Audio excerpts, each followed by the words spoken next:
in that way, if it looks good on the other actors and it looks good on that character, we've got a really decent reference of how our character must look. No!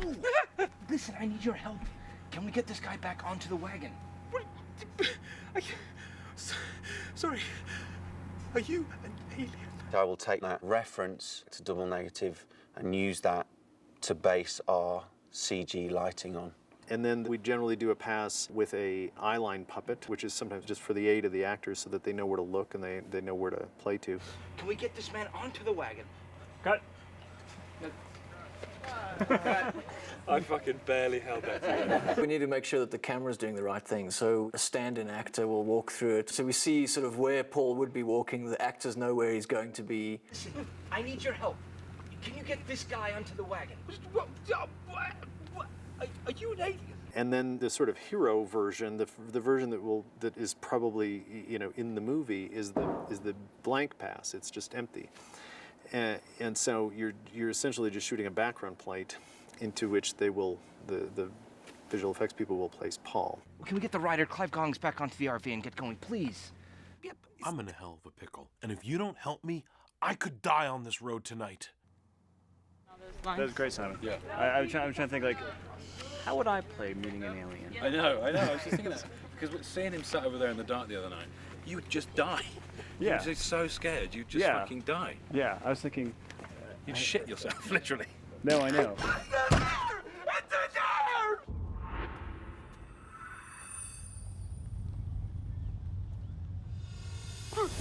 My name is J. Todd Anderson, and I am the storyboard artist on this picture. I really like working with J. Todd because he worked with Coens, because he's a real film lover and he's a filmmaker himself. Because we had to work fast, because I knew we weren't going to have a second unit and we had to do all the action stuff ourselves, J. Todd was really helpful to me. I haven't done much action filmmaking before, so he was really helping me think about ways to design it. Who do you suppose that is? Holy shit, it's them! There's a couple of ways to approach the action in the movie. There is the school of get as many cameras as they'll let you have and just make people run around and shoot it and keep it really tight and shake the camera a lot so it feels like it's active. And I just didn't want it to be only that. I wanted it to actually feel kind of kinetic and choreographed, and that there's a sort of cause and effect. Well, Joe and I were saying that there hasn't been a single shot where the camera wasn't like moving in on you or tracking around you. With Greg, he constantly challenged me in all the best ways. Challenged us to always try to move the camera, not get complacent on the coverage, get as much coverage as we could. And that, for me, is always exciting when a director is that invested in really sort of working really hard. You may want to open up, Larry, to like 1.5. I mean, close it down to 5.6, that's my bad. Larry, the cinematographer, is shooting the movie with such, I would describe it as muscular. I mean, the camera is really going to be telling the story. It's going to be moving the audience along. It always feels like the camera's constantly moving. From my point of view, each scene should be photographed as if you were shooting it dramatically, depending on the material, or for action, or whatever the specific scene is. It should be shot for that moment and not ever slanted with some edge towards comedy. Hello and welcome to the set of My Bloody Valentine, Part 2. In this series, the murderer enters a farmhouse and throws a tantrum. There were two shots that I was very excited about being in the movie. One, they were both in the same sequence. One was when I'm with the axe and I'm taking out the window to shoot at Paul, kind of simulated the Jack Nicholson axe, like following the axe into the door, which I was very excited about. I really wanted to do some Danny! I wanted to break more stuff. The other shot, rather, was a dolly zoom shot. I was thrilled because it just looked so cool, and it was in a movie that I love, Jaws. That might have been the coolest shot I've ever been in. That, My goal was for that to be in the trailer. the fact that you just shot, that was in my favorite movie of all time. I love it. In Jaws. In Jaws, yeah. Great. You could the only dolly zoom in the movie. It's not like we're giving them out. I know. In all the action sequence that I'm involved in, chasing Paul with a shotgun, driving in high-speed chase scenes in this great broken-down old truck, it's all tied together from character to character to character. There's an amazing shot they did that's a stunt shot with a car It's supposed to be me driving. It's not me. I wish I could drive this well. Where the camera's coming towards the car as it's going like kind of against it, and then they cross like this. And it's a shot out of, I think, Sugar Land Express. It was amazing.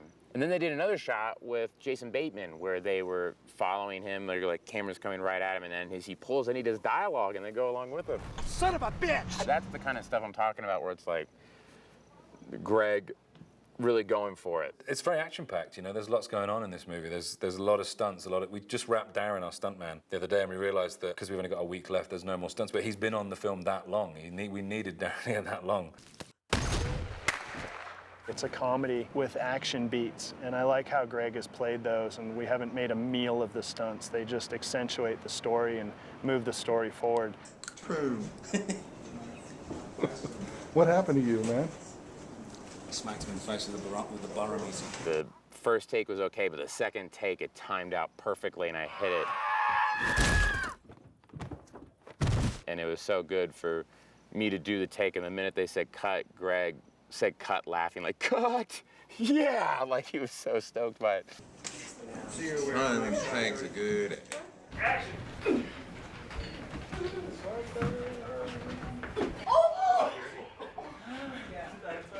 Right in the bug! I can't see your pocket. Did that hurt? That wasn't my pocket.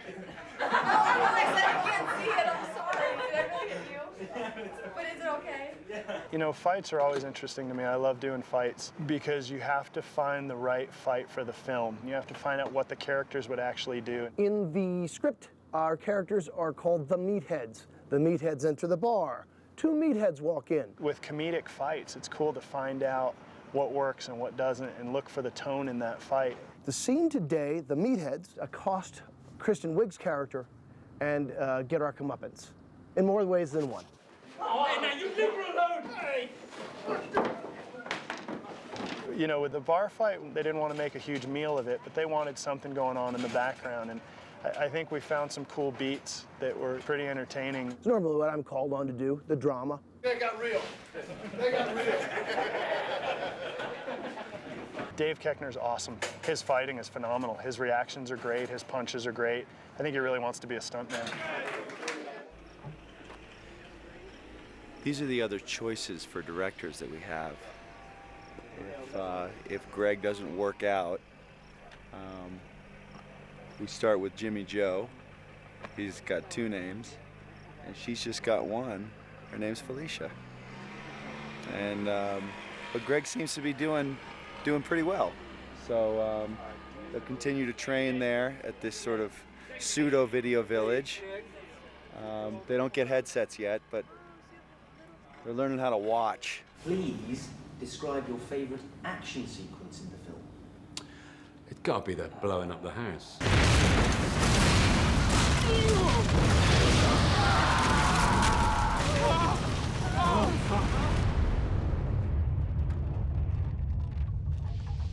Yeah, that's pretty cool. Obviously, like blowing up a house is always fun.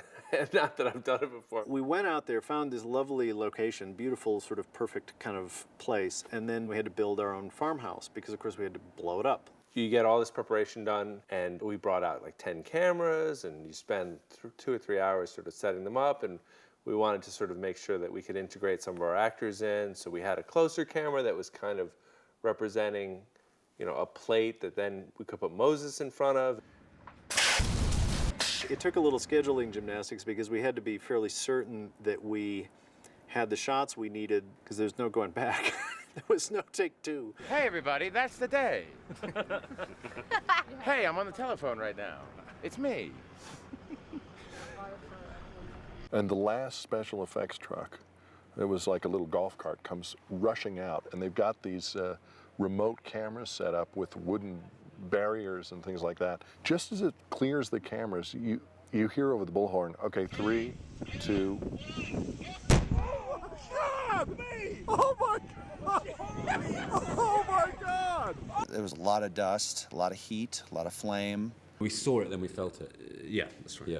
because sound, obviously light travels the fastest, and then sound and the, you know, whatever the blast wave hit us, and it literally went into smithereens. I suddenly realised what the word smithereens meant. Yeah. Man alive, did he blow that house up. You know, and we had these sort of side bets as to what camera would get basically destroyed. 2 of them got completely demolished, not broken beyond repair, but just knocked way off of its supports and blown away. But the one camera that I had, like a $20 bill, and if it had any damage to it, my key grip got to keep it. That was pristine. It's like it wasn't there. It's like there 1 second, wasn't there another second. Hey, I went into that house and it blew up. What gives? I got no hand anymore. But that's okay, they're making me one. What gives? I got in there, looked for your keys, couldn't find them, the house blew up. What kind of picture is this? Thank God the cameras are rolling. It's always I think it wasn't much bigger than we'd written, which was great. Bill, what did you think of this next shot when you first read it in the script? The shot that they just added? Yeah, the one where How did you the one where they just came over and said, so it's a fireball coming right by you. I guess we want to tie you to the explosion because the explosion was bigger than we thought it was going to be. So now they want to do a fireball right by me. I don't know how I feel about this. They're going to throw a fireball past you? Yeah. Right now? Yep. Wow. You can't do that to Bill Hader. I feel like in Yeah, a they way. can. Rolling and action. Ready and action. We're about to shoot a scene where Sigourney Weaver, the beautiful Sigourney Weaver, is going to kick the shit out of me. I try to get in fist fights whenever I appear in formal wear. Just gets me in the mood. It's the kind of climax of the film when she comes down and through our metamorphosis from comic book geeks to action heroes, we take a stand and we say no more, and a massive fight breaks out. And it's sort of, I think, very fitting that she should come down in a gun gray outfit and kick some ass. Don't fucking move! It's a wonderful scene where everything goes down and the boys have to dig deep and bring out their odd swords and things to tackle me. But the idea of clocking one of the most gorgeous actresses in Hollywood in the face was terrifying to me. He's little. I think I can kick his ass. She just fucking aced it. She was so up for punching me and hitting me, I don't know if I should be happy about that. It was amazing to watch Sigourney Weaver lifting her dress so she could kick Simon in the face. In Simon Pegg fashion, he went for it very much. Being beaten up by Sigourney Weaver was attractive to me anyway, in a sort of perverse, masochistic way. I think that's frightening. Oh, don't. I'm so flattered because I'm a huge fan of theirs. They're so dear, both of them. Did you bite me? I nibbled a little. What more? A little hors d'oeuvre.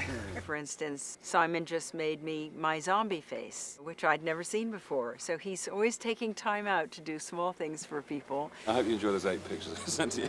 I did. I sent one to my husband with no explanation. Then I sent them to my agents, asking them to introduce me to a whole new genre. Greg is really trying to hold different style that he's never attempted before in a film. And you know, he kind of lets you do whatever you want. And you would think with a big movie like this that is very visual that you wouldn't be able to kind of improvise or have, you know, kind of have that freedom. And you do. Well, we could actually say if we're gonna trade it, it could go Clive, oh God, Graham, drive faster, or Clive, Ruth, that butthorn's gonna catch us, and then no, it's not, and then me. Yeah. No, that butthorn will not catch us. Pull him in. Yeah. That butthorn's gonna catch us. What do you think? Well, I don't want to take his line. He's got loads of fucking lines. Eyes forward, butthorn. What if I pop out that clip and I put in a fresh one and I go towards the car? Yeah, it's just like I'm the Terminator now. Yeah, yeah. Right. That's really good. The car's Fucking titty sucking two bald bitch. Jason Bateman and Joe Latrillo and Bill Hader, the three of them have kind of taken their characters and they've completely fleshed it out. No. Oh, I hope that makes it in the movie. I don't think it will. Greg didn't know the saying. Greg didn't know the saying, boom goes the dynamite. Okay, because Bill and I just took a wager whether that's actually going to make it in the movie. Because I just ad-libbed boom goes the dum-dum as the gas mask falls in front of me. Boom goes the dum-dum. Yeah. Ah, boom goes the dum-dum. But Greg didn't know the reference, so I'm thinking he's going to cut it in editing. No, you have to send him a link to the thing. Exactly. That's right. Yeah, otherwise. So when we get into editing, when he gets into editing, I'm sure that'll be gone. Getting to a point now on this edit of Paul that we're watching is we're seeing Paul for the first time, and we haven't before really as people who invented him. You know, it's fine to watch a film with a weird floating head of Seth Rogen on the screen, which is what Paul has been up until this point. Cut-ins from the rehearsal footage. Yeah. Of Seth.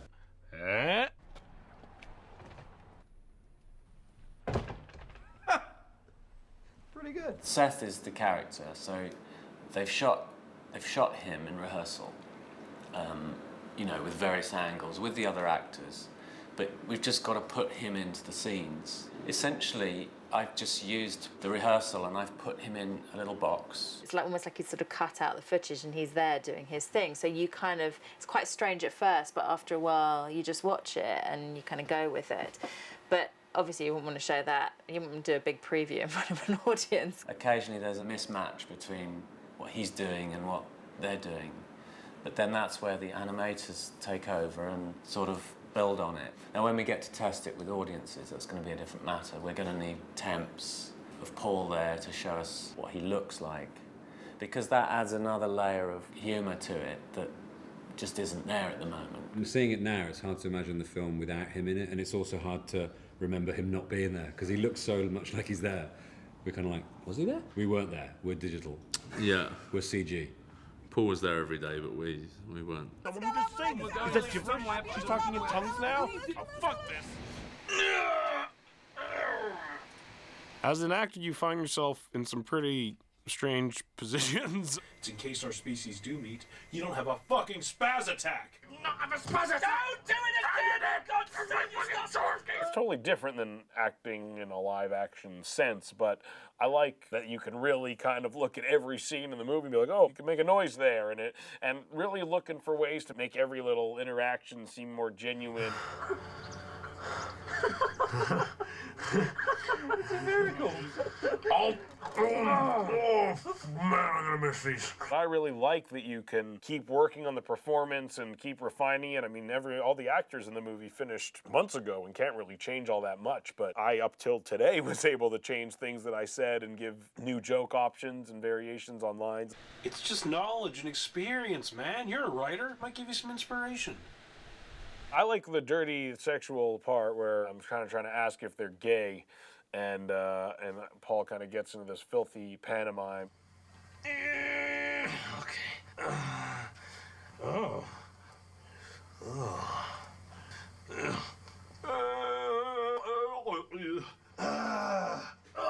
I don't know what you mean. Gay? No. Anytime you see the alien just do something ridiculous and stupid, that's when we're smoking weed, all that stuff to me is really funny, just because I've never seen such an amazingly accomplished piece of technology used to do something so stupid and infantile, and to me that was the whole appeal.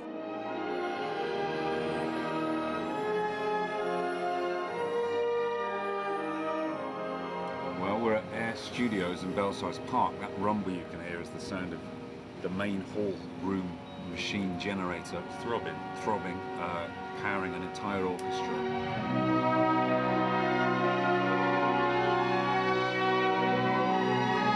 Turn this off. Or the violinist's dying. This is the nerve center.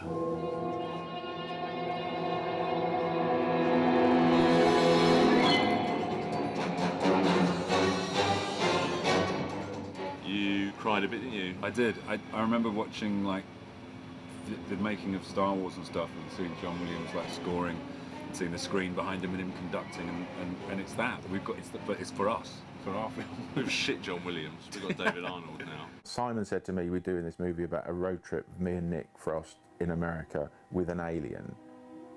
that's enough for me. I'm a fan of David's work, and David is a composer who really understands comedy. The idea was that the music in the film should slowly grow into the kind of score that our lead characters, Clive and Graham, would imagine in their fantasy of starring in a movie. Which I suppose in a certain extent meant that it needed to be very sweet and naive and simple to begin with, and then in order for us to get to where we get to at the end, which is the big spaceship taking off, you know, we can excuse our nods towards sort of classic sci-fi symphonic scoring there by having gone on this learning curve musically through the film. It's a brilliant thing to be able to do, you know, good comedy, and it's difficult to do things that are sort of consistently funny and moving and exciting, but, you know, I think this film kind of touches all the bases. It's amazing to think that Naira was saying that this is just from an idea we had in a garden in Crouch End, and here we are at one of the most prestigious studio venues in London, listening to 80 expert musicians play this incredibly complex score for our film, and it's just amazing. It's been an absolute unmitigated pleasure to work with all of you. I don't think I've ever worked with a more dedicated, friendly, lovely bunch of people in my entire life. So here's to you.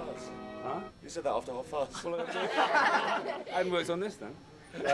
Mini! Yeah! You're absolutely fucking amazing people, and you've done me proud. You've done Nick proud. You've done all of us proud. God bless you. I don't believe in God. It's been fun. It's been really fun. Thank you very much. Thank you. Push it, Simon's taking his clothes off. Daddy! Thank you.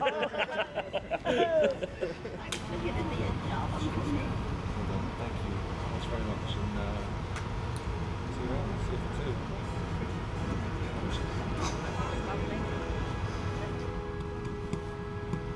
It's Rick Paul. Goodbye.